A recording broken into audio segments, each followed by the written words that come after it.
busts in White House, grabs baby, and does something tear-jerking. President Trump surprised visitors to 1600 Pennsylvania Avenue on Thursday. He walked into a room flanked by Secret Service members and made a beeline to a mother that handed him over. The crowd chanted, "We love you." What Trump said next is wild. The president smiled when he heard the chants that said, "God bless you, Mr. President." He kissed the baby and then said, "Enjoy the White House, everybody." The video was posted by Welsh tourist Sacha Davis and was posted with the following caption, "Hey guys, I met at Donald Trump." Trump is often seen kissing babies. He is no stranger to fatherhood. This is why we love him. He is an amazing president that is fighting every single for our country to be better. We cannot let him fight alone. Please share this if you are proud to have President Trump and don't believe for a second all the lies that the media tells about him. God bless our president.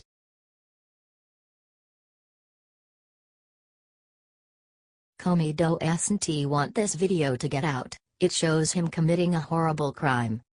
Uh-oh. James Comey is in trouble. He certainly has some explaining to do. The former FBI director testified to Congress and said that he decided not to recommend charges on Hillary Clinton's case. Here is what Comey said that day under oath. He said the following single word that makes him so guilty. He said, after Rep. John Ratcliffe's office issued the following statement. As a former federal prosecutor, I can tell you that it's unheard of for a potential key witness to be present when the target of an investigation is being interviewed. In fact, I've never seen it. And Comey admitted he has never seen it. The American people have every right to wonder why this occurred in Clinton's case. This isn't the treatment anyone else in our country would have received, and it frankly appears that the outcome of this investigation was predetermined from the start, Ratcliffe said. Documents came out on Thursday that show that former FBI Director James Comey was crafting his exoneration statements before interviewing Hillary Clinton, according to Town Hall. This means that Comey lied under oath. Share this everywhere immediately, patriots. The media will not hold this crook accountable. He perjured himself under oath. Don't let this die. Keep the MAGA energy high.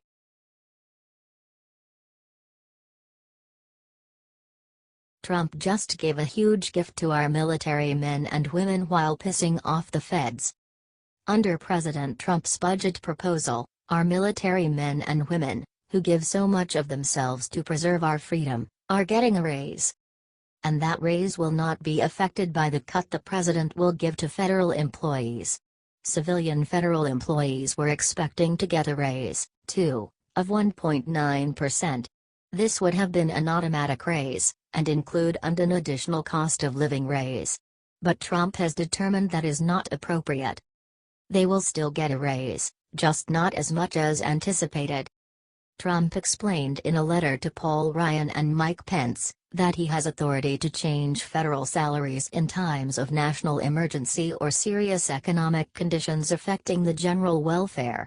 He also said that the automatic raise that would have happened would not leave enough money in the federal budget to maintain support for key federal priorities such as those that advance the safety and security of the American people. Courtesy of U.S. News via YouTube.com. While I hate to see anyone not be paid appropriately for their work, I trust that the president has our best interests at heart. And our safety and security is clearly his priority. I'm very happy about how he also prioritizes our servicemen and women and their families. They sacrifice so much for our freedom, they deserve our respect and pay. Trump wrote, I strongly support our men and women in uniform, who are the greatest fighting force in the world and the guardians of American freedom. If you agree, please say thank you to them by sharing this everywhere. The Daily Mail.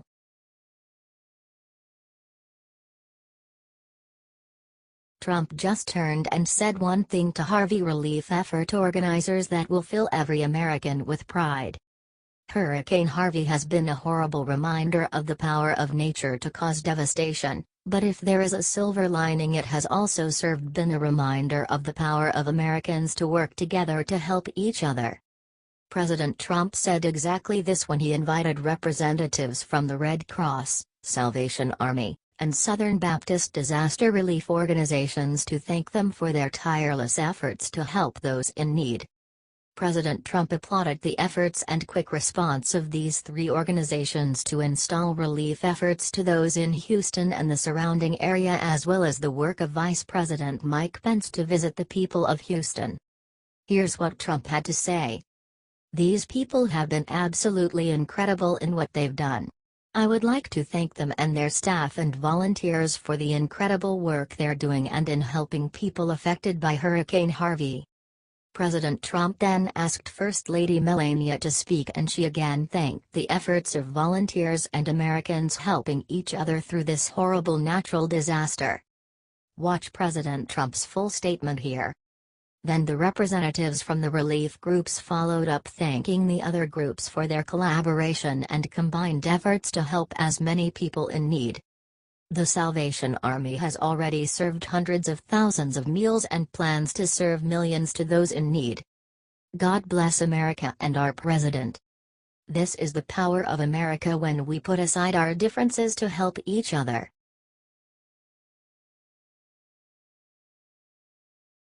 Trump is about to do the incredible to get key Democrats to betray their party. Trump is a brilliant strategist who knows how to make things happen and get things done. Yes, he's not yet been able to achieve his goal regarding Obamacare, but, hey, he's only been in office for 8 months. And that ball is nowhere near out of play yet. His new objective is to pass his tax reform plan. It ain't gonna be easy, since it needs 60 votes in the Senate and Republicans only hold 52 seats. A majority, but still not enough. But Trump has a plan, and it's smart. His plan is to convince Democratic senators, in states he won, to swing his way. And it could work. He knows that the people of the states he won, obviously, like him. They voted for him, didn't they? For example, he's headed to North Dakota next week, to hold a tax reform event in the state of Democratic Senator Heidi Heitkamp. Watch Trump rally for his plan. Courtesy of the White House via YouTube.com.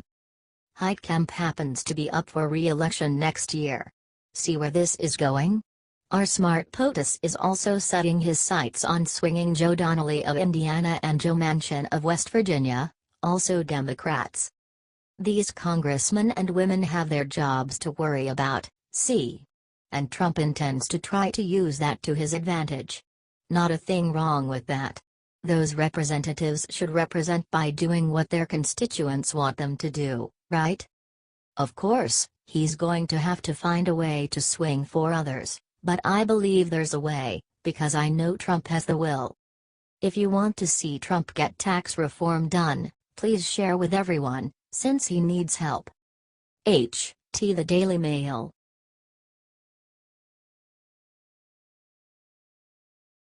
Maxine Waters just caved. Look what she said about her working with North Korea. Maxine Waters has the brains of a bag of rocks.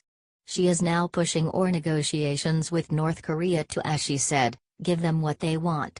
Nobody has told her that Kim Jong-un wants the absolute destruction of the United States, says MRC-TV. Based on what she said to TMZ, Waters is totally happy with North Korea telling the U.S. what to do. The United States State Department must be stacked up to deal in diplomacy, Waters said. I want us to be very careful, very alert to what is happening and to avoid war, Maxine repeated. Maxine Waters does not appear to be working for the American people. She seems very averse to protecting the American people. Do you think Maxine Waters is a menace to society? Here is what she said about Trump.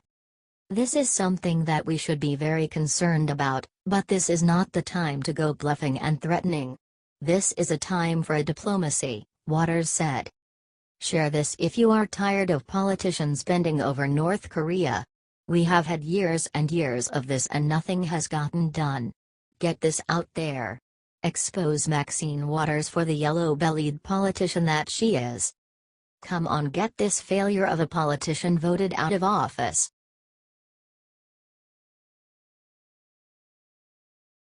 Meltdown. Cuomo just asked Sanders if he was running in 2020 and then all hell broke loose on camera. Senator Bernie Sanders has always had a history of impassioned speeches, but the tirade he let fly on CNN's Chris Cuomo was shocking to say the least. Cuomo simply suggested that people want Sanders to run for president in 2020. "Are you the messenger for this message?" Cuomo asked Sanders about his book on Thursday night. But Sanders wasn't having any of it, immediately firing back with some heated words. The media never ever gives up, and instead of focusing on real issues they keep talking about never-ending campaigns. Sanders continued to slam Cuomo for constantly asking him who will run in 2020, but Cuomo surprisingly snapped back, "Yeah, because I've never liked the answer. It matters who runs." The problem with this logic is that no one will be running for a long time, and endless inquiries as to who the next president will be only distracts from the achievements of our current commander-in-chief. It is time to focus on the issues that are plaguing this country, and we already have an administration that is more than equipped to handle the job. As it turns out, Sanders agrees. "Chris, of course it matters who runs, but we don't need to have never-ending elections. We just had an election 6 months ago, it never ends." Sanders yelled. "People are sick and tired of it. People want me to go back to Washington to deal with climate change, to deal with health care, to deal with education, to deal with the issues that impact their lives." Of course, the biggest part of this problem is the incessant media working relentlessly to hold up the White House. If Bernie Sanders is starting to complain about the media, maybe the rest of the country will finally catch wind of what's really going on behind closed doors. CNN especially has proven themselves to be untrustworthy, and now they're already focusing coverage on something nearly 4 years away. If you're sick and tired of the leftist media's never-ending games, share this video before it goes viral. Sources: dailycaller.com